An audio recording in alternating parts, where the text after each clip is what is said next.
একটি বাড়ির ছাদের ট্যাঙ্কটি একটি নল দ্বারা 12 মিনিটে পূর্ণ করা যায়। ট্যাঙ্কটিতে বাড়ির কাজের জন্য যে নলটি আছে তা খুলে দিলে 36 মিনিটে পূর্ণ ট্যাঙ্কটি খালি হয়। ট্যাঙ্কটি অর্ধপূর্ণ থাকা অবস্থায় 2টি নল একসঙ্গে কাজ করলে কতক্ষণে ট্যাঙ্কটি পূর্ণ হবে?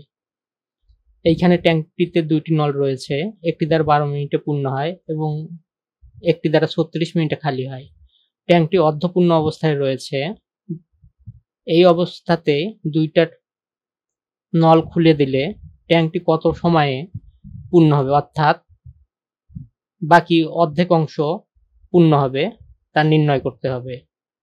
সমাধান: প্রথম নল দ্বারা 12 মিনিটে পূর্ণ হয় একটি ট্যাঙ্ক।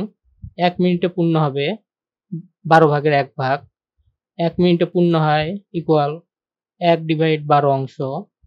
দ্বিতীয় নল দ্বারা 36 মিনিটে খালি হয় একটি ট্যাঙ্ক।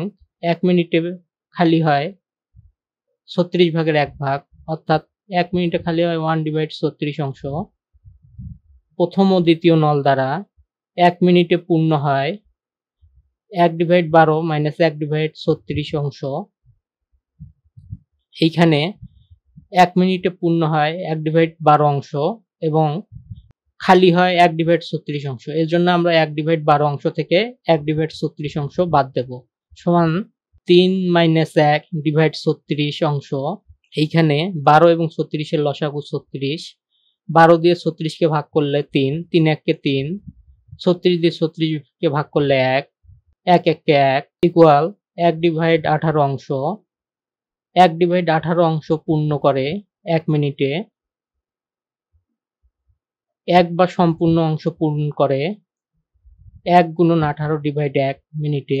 হাফ অংশ 1/2 অংশ পূর্ণ করে, অর্থাৎ ট্যাঙ্কটি যেহেতু পূর্ব থেকেই অর্ধেক পূর্ণ ছিল, এজন্য আমরা বাকি হাফ অংশ কতক্ষণে পূর্ণ হবে সেটা নির্ণয় করব।